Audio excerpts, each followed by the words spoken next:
तुम्हारा अन्नदाता, पग पग पर है संग तुम्हारे अन्नदाता। लहू किसानों का बन के पसीना सींचता है धरती का सीना। मेहनत का तेरी हक दिलवाने, नई तकनीक नई खोज बताने। पशुधन को गुणवान बनाना, पौध सुरक्षा को सिखलाना, खेती के सब गुर समझाने, भारत का सरताज बनाने। आठों पहर है संग तुम्हारे अन्नदाता,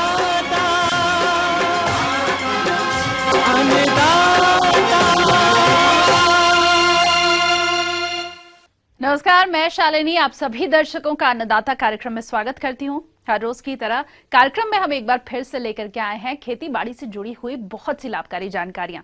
तो चलिए सबसे पहले देखते हैं कि क्या है विशेष आज के कार्यक्रम में।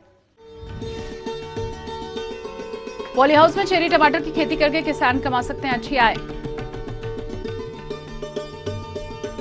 मशरूम का उत्पादन कर किसान कमा सकते हैं अच्छी आय। अमरूद की सघन बागवानी करने के लाभ तथा प्रूनिंग के समय ध्यान देने योग्य जरूरी बातें।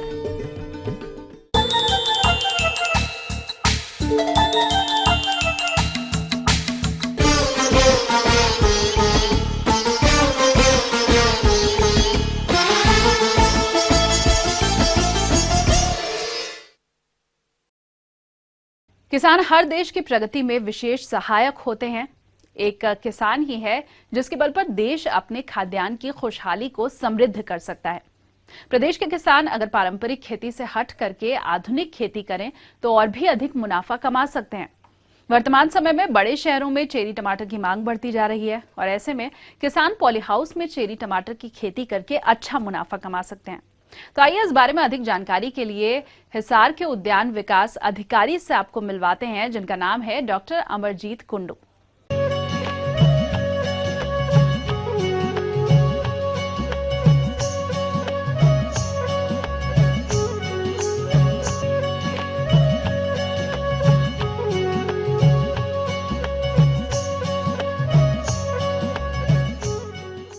किसान भाइयों, हमारे यहाँ पर मुख्यतः अपने खुले में टमाटर की खेती की जाती है, लेकिन अभी 3-4 सालों से क्या हुआ है कि किसान सुरक्षित खेती की ओर बढ़ रहे हैं।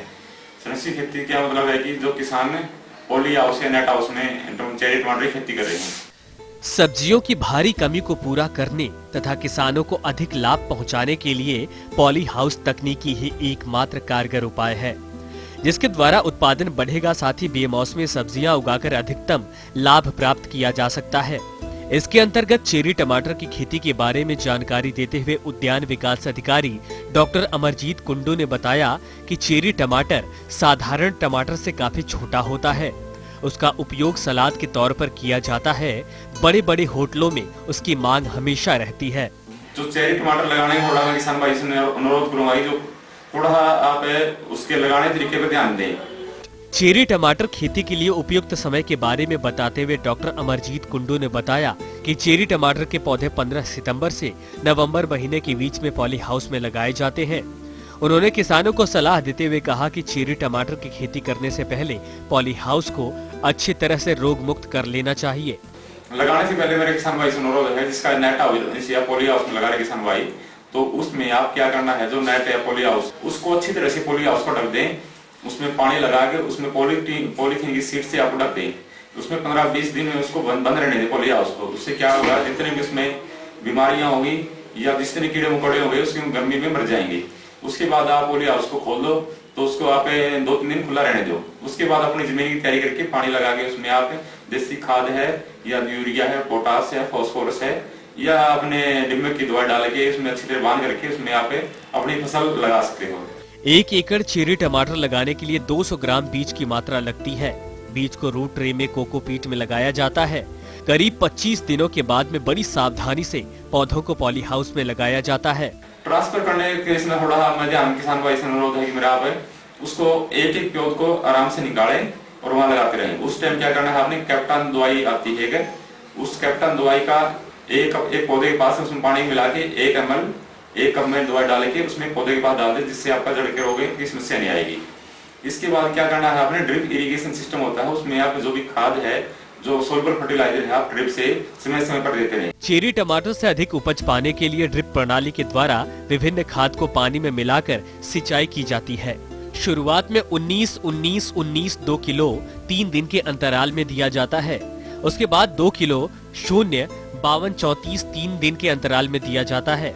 फल लगने पर 0-0-50 2 किलो 3 दिन के अंतराल में दिया जाता है। चेरी टमाटर में आने वाले रोगों की जानकारी देते हुए उन्होंने बताया, तो इसमें किसान भाई थोड़े रोग भी आते हैं। मेरा अनुरोध है कि आप रोगों को अगर बचाओगे तो आप पैदावार ज्यादा ले सकते हैं।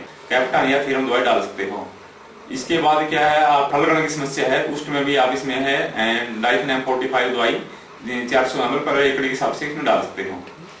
अगर चेपा की समस्या है या व्हाइट फ्लाई की समस्या है तो चेपा में आप अपनी दवाई आती है, जैसे मेलाथियान दवाई 400 ml 120 लीटर पानी में डाल के आप स्प्रे कर सकते हो। जब आपका पौधा 1 महीने के ऊपर हो जाए तो आप उसमें रस्सी का सहारा दे, सुतड़ी का सहारा देके उसको आप बांधे, जिससे क्या बेल आपकी ऊपर जाएगी। इसमें प्रूनिंग यानी कटाई छटाई का ध्यान रखना है।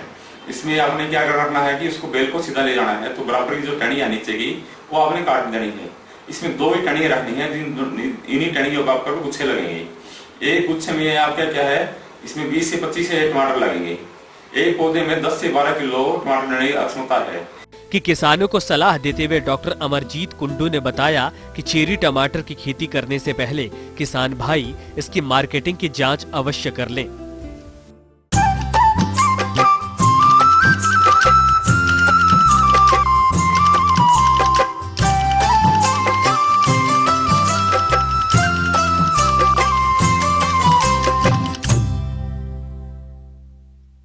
प्रदेश के कुछ किसान भाई मशरूम का उत्पादन करके अच्छा लाभ प्राप्त कर रहे हैं, लेकिन बहुत से किसान भाइयों को इसके उत्पादन की तकनीकी जानकारी नहीं होने के कारण वो इस व्यवसाय से अच्छा मुनाफा नहीं ले पा रहे हैं। तो जो किसान भाई पूरे वर्ष मशरूम का उत्पादन कर लाभ लेना चाहते हैं, इसके लिए वो किस तरह से करें मशरूम उत्पादन, इस बारे में जानकारी के लिए चलिए मिलते हैं कृषि विज्ञान केंद्र के वैज्ञानिक डॉक्टर दीपक राय से। मशरूम एक लाभकारी व्यवसाय है, विशेष करके हमारे नवयुवक कृषकों के लिए। मेरी आग्रह यह है कि इसको अपनाएं और खेती के रूप में करें, जिससे अधिक से अधिक आय का अर्जन करें। इसमें बटन मशरूम की खेती काफ़ी लाभप्रद है। इसके लिए किसान बंधु 500 रुपये अगर मान ले हम प्रति कुंटल के हिसाब से खर्च करते हैं तो उससे कम से कम शुद्ध लाभ के रूप में 1500 पर कुंटल के हिसाब से प्राप्त करते हैं। तो इसको किसान भाई अपनाएं और इससे अपने रोजगार को, अपने व्यवसाय को आगे ले जाएं और इसी के साथ साथ अपने परिवार को समृद्ध बनाएं। और इसी के साथ साथ मशरूम की खेती को हम पूरे साल भर ले सकते हैं, जिसके लिए अक्टूबर से शुरू करके बटन मशरूम की खेती को हम फरवरी तक ले जाएंगे। इसके बाद हम ढिंगरी की खेती कर सकते हैं किसान बंधु। ढिंगरी की खेती हम 2-3 महीने करने के बाद फिर मिल्की मशरूम एक होता है, उसकी भी खेती करके हम लाभ ले सकते हैं। और इसके लिए पूरे साल भर का कार्यक्रम बना करके हम इससे आय का अर्जन कर सकते हैं। ढिंगरी मशरूम के लिए हमें कुछ नहीं करना है, सामान्य रूप से हमको भूसे को लेना है, गेहूं के भूसे को, और इसको 2 दिनों के लिए भिगा देना है। भिगाने के पश्चात छान करके हम जो ढिंगरी मशरूम का जो स्पान होता है, बीज होता है, उसको मिला करके किसी पॉलीथीन बैग में भर देते हैं, लगभग 10 किलो की पॉलीथीन बैग में, और बांध देते हैं और इसको छोड़ देते हैं। कम से कम 15-20 दिनों बाद हम देखते हैं कि पूरी परत सफ़ेद हो गई है, तो उस पॉलीथीन को काट करके निकाल देते हैं और इसको एक स्थान पर रख के तराई करते रहते हैं। और उसके 10 से 15 दिनों बाद हम देखेंगे उसमें छत्ते के आकार के, पंजे के आकार के आपको मशरूम नजर आएंगे, जिसको हम ढिंगरी मशरूम कहते हैं। इसमें भी प्रोटीन बहुत अच्छा पाया जाता है और इसकी भी मार्केट में बड़ी वैल्यू है। इसका हम पाउडर भी बना करके प्रयोग कर सकते हैं और इसको बाजारीकरण कर सकते हैं। ढिंगरी मशरूम, जिसे ऑयस्टर मशरूम भी कहते हैं, इसे उगाने का अभी भी सही समय चल रहा है। इसे उगाने के बाद आप दूधिया मशरूम भी उगा सकते हैं और दूधिया मशरूम उत्पादन के लिए उचित समय अप्रैल से अगस्त तक रहता है और इसकी 2 से 3 फसलें आप आसानी से ले सकते हैं। दूधिया मशरूम उगाने की तकनीक क्या है, आइए जानते हैं। इसके बाद जब तापमान हमारा जब बढ़ जाता है, गर्मी के समय में भी हम मशरूम की खेती कर सकते हैं, जो बटन और ढिंगरी के बीच का होता है और ये लगभग 30 से 35 डिग्री सेंटीग्रेड पर भी उत्पादन देता है। इसके लिए भी हमें भूसे को लेना है, भूसे को भिगा करके चोकर के साथ मिला करके और उसको भिजाई करके हम बैगिंग कर देते हैं। बैगिंग करने के पश्चात 15 से 20 दिनों बाद हम देखते हैं कि उस पर फंगस बढ़ गई। बढ़ने के पश्चात हम पॉलीथीन को मोड़ देते हैं और उसके ऊपर जैसा शुरू में बताया गया आपको केसिंग की, गोबर बालू और मिट्टी के मिश्रण को निर्जीवीकरण करने के पश्चात रख देते हैं, तराई करते रहते हैं, तो बटन के कह सकते हैं या छाते के आकार की आकृति निकलना शुरू हो जाती है, जिसको हम मिल्की मशरूम कहते हैं। और ये अधिक तापमान पर भी आसानी से अच्छा उत्पादन देती है और इसका उत्पादन बहुत ही ज़्यादा होता है। और किसान भाइयों, इसमें प्रोटीन की मात्रा सबसे ज़्यादा होती है, 4.75% प्रोटीन इस मिल्की मशरूम में पाया जाता है। अतः आप सभी से यही निवेदन है कि आप इसको अपनाएं और अपने को समृद्ध खुशहाल बनाएं। यदि मशरूम उत्पादन में आय व्यय पर एक नजर डालें तो वो इस प्रकार है। यदि कम लागत से तैयार झोपड़ी में बटन मशरूम का उत्पादन आप करते हैं तो 100 किलोग्राम कंपोस्ट से 16 से 18 किलोग्राम मशरूम मिलता है, जो कि 120 किलोग्राम प्रति किलो की दर से बिकता है। अतः 18 किलोग्राम मशरूम से कुल आय 2160 रुपए होती है और यह आय प्राप्त करने में कुल लागत लगभग 600 रुपए आती है। इस प्रकार 100 किलोग्राम तैयार कंपोस्ट से 1560 रुपए शुद्ध आय के रूप में मिलते हैं। इसी प्रकार ढिंगरी मशरूम में 10 किलोग्राम भूसे से 10 किलोग्राम मशरूम का उत्पादन होता है, जो कि 80 रुपए किलो बिकती है, जिससे कुल 800 रुपए प्राप्त होता है और खर्च 120 रुपए का आता है। इस प्रकार शुद्ध लाभ 680 रुपए मिलता है। और दूधिया मशरूम की बात करें तो 10 किलोग्राम भूसे से 3 किलोग्राम मशरूम मिलता है, जो 80 रुपए प्रति किलोग्राम के बाजार भाव से बिकता है। इस प्रकार कुल आय 240 रुपए आती है। इसके उत्पादन में लगभग 100 रुपए का खर्च आता है। अतः 10 किलोग्राम तैयार भूसे से 140 रुपए शुद्ध लाभ के रूप में मिलता है। तो ये थी कुछ उपयोगी जानकारियां। अब लेंगे एक छोटा सा ब्रेक, जल्द हाजिर होंगे। कार्यक्रम में आगे बहुत सी महत्वपूर्ण जानकारियां बाकी हैं, तो बने रहिए हमारे साथ।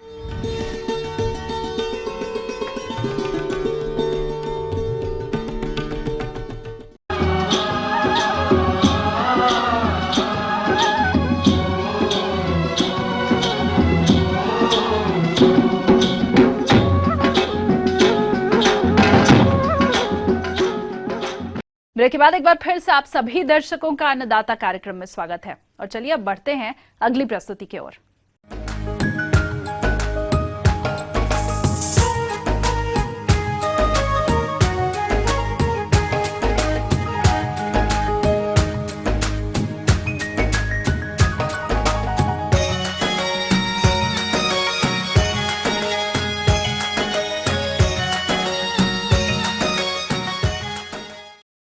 अमरूद की बागवानी करने वाले किसान भाई परंपरागत अमरूद की बागवानी की अपेक्षा अमरूद की सघन बागवानी करके अधिक लाभ प्राप्त कर सकते हैं।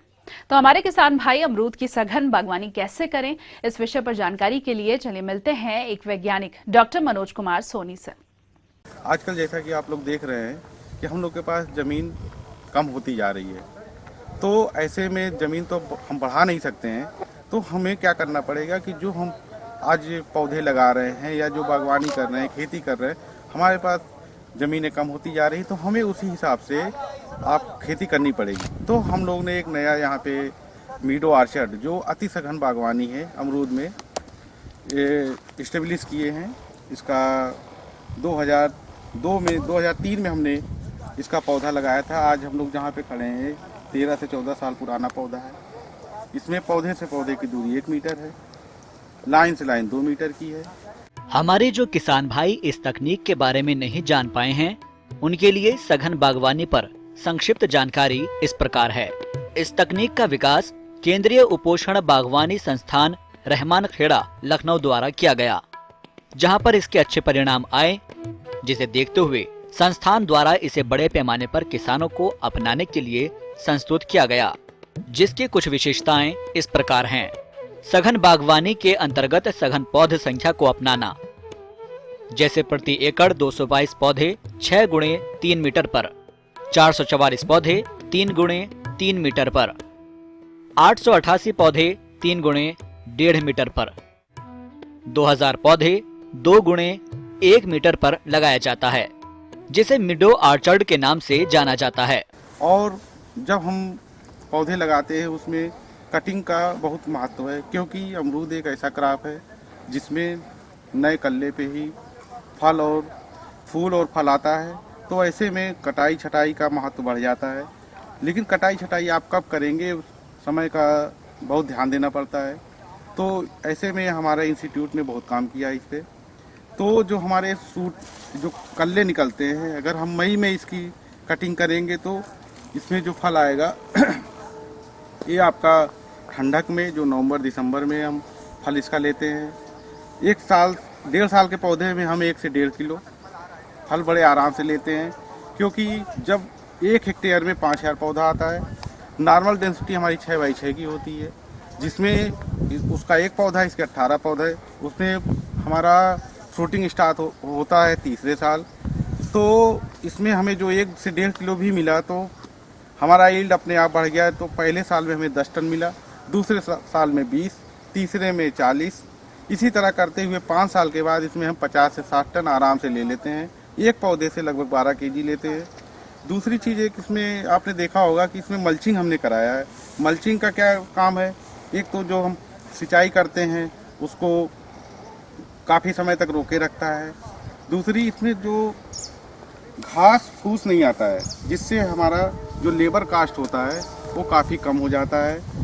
एक चीज़ इसमें ध्यान देने वाली बात है कि जो घास वगैरह आता है तो हम उसको, जिसमें मल्चिंग नहीं करेंगे तो हटाते हैं, तो इसमें जो रेशेदार जड़ें होती हैं वो कहीं ना कहीं कट जाती हैं, जिससे पौधा पहले अपने उस जड़ को बनाता है।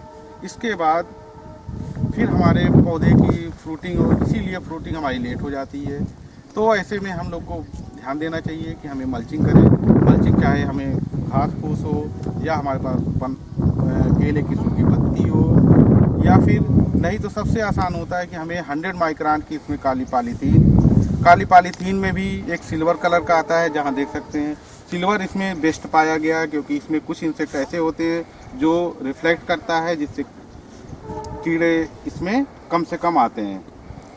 दूसरी चीज़ आती है सिंचाई की बात। सिंचाई हम लोग अमरूद में खास तौर में देखेंगे कि हमें सिंचाई की इसमें आवश्यकता थोड़ी कम होती है।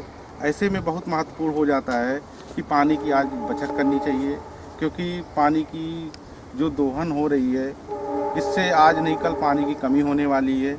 और दूसरा, एक क्रॉप भी पानी कम चाहता है, तो ऐसे में हमें ड्रिप एक काले रंग की पाइप है उससे सिंचाई करनी चाहिए। ये ड्रिप की जो मोटाई होती है 16 mm की होती है, और इसमें जो ड्रिपर लगे हैं 2 LPH के, 4 LPH के, इस तरह 6, 10, 8 LPH का आता है। तो ऐसे में हमें इसमें 2 LPH का भी अगर लगा दिए, एक पौधे के बाद 2 ड्रिपर आता है, तो 1 घंटे भी चलाएंगे तो 4 लीटर मिल जाएगा। गर्मी के दिनों में इसको हर 2 या तीसरे दिन पानी देना बहुत ज़रूरी है। 1 घंटा आप चलाइए, इससे इसे सफिशिएंट नमी मिल जाती है। और मल्चिंग करेंगे तो पानी भी देर तक रुकी रहती है।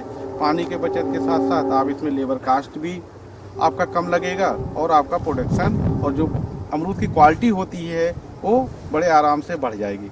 तो किसान भाइयों से मेरा ये अनुरोध है कि एक तो अमरूद की बागवानी करें, दूसरा उसमें ड्रिप इरिगेशन और प्लास्टिक मल्चिंग ज़रूर करें। इससे आपका लाभ होगा, आपके एक तो पैसे की भी बचत होगी, समय की बचत होगी, और मेरी यही शुभकामना है कि आप लोग इसका खेती करें और अत्यधिक लाभ कमाएं।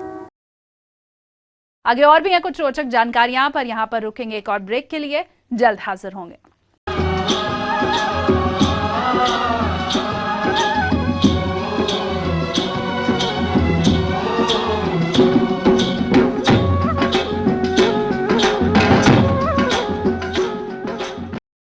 ब्रेक के बाद आप सभी दर्शकों का एक बार फिर से स्वागत है, और अब रुख करेंगे अगली कड़ी की ओर।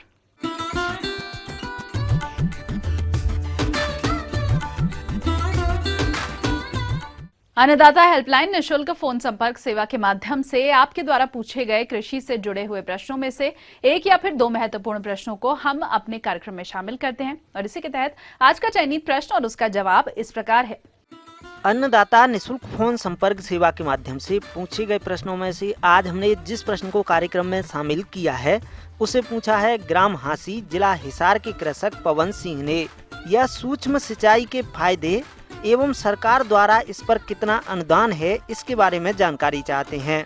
तो पवन सिंह जी, आपकी जानकारी हेतु प्रस्तुत है कार्यक्रम का यह अंश। जो टपका सिंचाई विधि है, माइक्रो इरिगेशन स्कीम, ये पूरी नेशनल लेवल के ऊपर है और इसमें जो है किसानों को बहुत ज्यादा फायदा है। हमारे प्रदेश के जो किसान भाई ड्रिप अथवा स्प्रिंकल सिंचाई पद्धति को अपनाना चाहते हैं तो उन लोगों को ये जान लेना जरूरी है कि हरियाणा सरकार इसके लिए किसानों को कितनी सब्सिडी दे रही है। सरकार इस पे काफी मदद दे रही है, काफी सालों से दे रही है लगातार। इस साल जो है किसानों को, जो छोटे किसान हैं, 5 एकड़ से कम के किसान हैं, वो उनके ऊपर लगभग 65% सब्सिडी है उनको, और जो बड़े किसान हैं उनको लगभग 55% के लगभग सब्सिडी मिलती है। इसके लिए हरियाणा सरकार ने कुछ जो माइक्रो इरिगेशन जो कंपनियां हैं लगाती हैं इसको, वो पैनल कर रखी है। तो किसान किसी भी एक कंपनी से, 2 कंपनी से कंपेयर करके जिससे सही लगे उससे बात कर सकता है और ड्रिप इरिगेशन लगवा सकता है। बागवानी विभाग में आजकल सारा ऑनलाइन है, तो ऑनलाइन कंपनी वाले या किसान उसके ऊपर अपनी फाइल लगा देते हैं और फिर बागवानी विभाग से उसकी स्वीकृति मिल जाती है। और जब सिस्टम लग जाएगा उस टाइम इंस्पेक्शन होगी और इंस्पेक्शन करके अगर वो सही पाई जाती है तो खाते में किसान के में सब्सिडी चली जाती है। अब बात आती है इस पद्धति को अपनाने पर आने वाले खर्चे की, तो किसान भाइयों को ये भी जान लेना जरूरी है कि इस पद्धति को अपनाने पर आने वाला खर्चा मुख्यतः फसल पर निर्भर करता है कि आप कौन सी फसल लगा रहे हैं। जैसे बाग लगाएगा, बाग अगर उसकी लाइन 20 बाई 20 फीट पे है तो उस पे थोड़ा आएगा, किसी की लाइन 10 बाई 10 फीट पे तो उस पे ज्यादा आएगा, और मान लो सब्जी में लगाएगा तो वहाँ पे 2.5 फुट में लाइनें है तो वहाँ ज्यादा आएगा। ये वेरी करता है किसी उसके ऊपर लगानी जा रही है। तो ये मतलब खर्चा तो समझोगे 20,000 रुपए से लेके 15,000 रुपए भी हो सकता है, 30,000 रुपए भी हो सकता है। ये तो किस क्रॉप पे लगाई जाती है उसके ऊपर खर्चा निर्भर करता है। देखिए, अगर हमारे यहाँ जैसा कि अक्सर देखा गया है पानी की कमी काफ़ी किसान महसूस करते हैं, तो उसके लिए जरूरी है कि हम वैज्ञानिक विधि टपका या फुहारा सिंचाई प्रणाली ज़्यादा से ज़्यादा अपनाएं, वनस्पति की पारंपरिक विधि। जब हम ये वैज्ञानिक विधि टपका सिंचाई या स्प्रिंकलर सिस्टम जब हम अपनाते हैं तो हमें खास करके ये ध्यान रखना है कि किस तरह की फसल है और किस तरह की हमारी भूमि है। ड्रिप विधि रेतीली और खारिया जमीन व खारा पानी के लिए भी अनुकूल है। इस विधि द्वारा लवणीय तथा ऊंची नीची भूमि को बिना समतल किए इससे समान मात्रा में सिंचाई संभव हो जाती है। ये विधि बागवानी तथा सब्जी फसलों के लिए अत्यंत ही लाभदायक है। और इसके साथ साथ ऐसी फसलें जो कुछ दूरी पर लगाई जाती हो, जैसे कि बागवानी की सभी फसलें, सब्जियों वाली फसलें, कपास की फसल और गन्ने की फसल, तो इनमें हम टपका सिंचाई प्रणाली लगा सकते हैं। स्प्रिंकलर जो प्रणाली है या फुहारा सिंचाई प्रणाली है उसको हम लगभग सभी फसलों के लिए प्रयोग कर सकते हैं। इन विधियों के जो हमारी वैज्ञानिक विधियां हैं, इनका फायदा ये है, इस विधि से सिंचाई करने पर पानी की 60 से 70% तक की बचत के साथ मजदूरी की भी बचत हो जाती है। सही तरीके से जल प्रबंधन करने पर भूमि में वायु और जल का सही अनुपात होने से पौधे स्वस्थ रहते हैं तथा हमें पैदावार भी अच्छी मिलेगी। और जो हमारे को उत्पादन मिलता है इससे, जैसे फल मिलते हैं या सब्जियां मिलती है, कोई भी पैदावार है, उसकी जो क्वालिटी है वो भी उत्तम मिलती है हमें, जिससे कि बाजार में उसका भाव भी अच्छा मिलता है। इसके अन्य फायदे ये हैं कि इससे खेत में खरपतवार कम होती है, जिससे कि हमारे को मजदूरों की कम आवश्यकता पड़ेगी। खेत में हमारे को कम से कम खर्चे करने पड़ेंगे, खेत को लेवल नहीं करना पड़ेगा। तो इस तरह से ये प्रणाली के इनके कुछ फायदे। इसी तरह स्प्रिंकलर सिंचाई प्रणाली है, उससे भी पानी की काफी बचत होती है, लेकिन उस प्रणाली में हमें कुछ बातें ध्यान रखनी चाहिए हमारे किसान भाइयों को कि जहां तक संभव हो सके सिंचाई करते टाइम ठंडे समय का चुनाव करें। जैसे सुबह सुबह जल्दी कर सकते हैं या शाम को देर से कर सकते हैं। गर्मी के समय अगर हम इससे बच सकते हैं, इसकी सिंचाई उस समय ना करें, क्योंकि खास करके अगर हमारे पानी में जो है नमक वगैरह हो या पानी की जो क्वालिटी है वो उत्तम ना हो, तो ठंडे समय में करने से इससे ज्यादा फायदे हैं।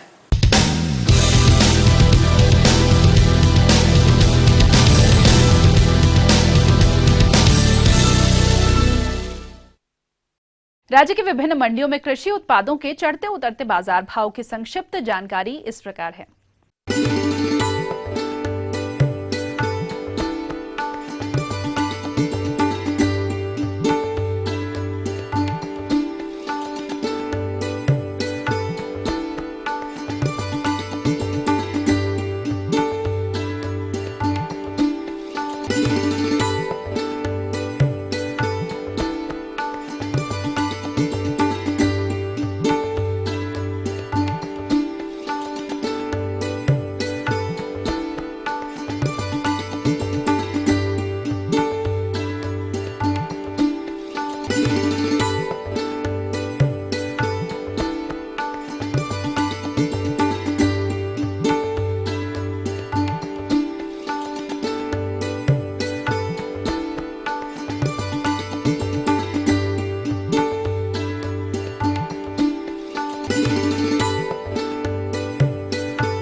और आइए अब देखते हैं कल दिखाए जाने वाले कार्यक्रम की मुख्य झलकियां। बीमारियों से बचाव हेतु गाय भैंस टीकाकरण पर जानकारी। गेहूं की फसल में लगने वाली पीला रतुआ रोग का नियंत्रण और जानकारी। हम ये उम्मीद करते हैं कि आज का कार्यक्रम आप सभी दर्शकों के लिए उपयोगी रहा होगा। किसान भाइयों, अन्नदाता आपकी सेवा के लिए संकल्परत है। कृषि संबंधित समस्या और सुझावों के लिए आप हमें इस पते पर संपर्क कर सकते हैं। प्रोड्यूसर अन्नदाता, ETV Haryana Himachal Pradesh, Ramoji film city Hyderabad 501512। साथ ही आप हमें ईमेल भी कर सकते हैं। हमारा ईमेल आईडी है annadaata.hp@etv.co.in। इसके अलावा आप हमें निःशुल्क हेल्पलाइन नंबर 180010845999 पर सोमवार से शनिवार सुबह 10 से शाम 4 बजे के बीच संपर्क कर सकते हैं। तो फिलहाल अन्नदाता की पूरी टीम को इजाजत दीजिए। कल फिर से इसी समय आपसे मुलाकात होगी कृषि संबंधित कुछ और महत्वपूर्ण जानकारियों के साथ। नमस्कार।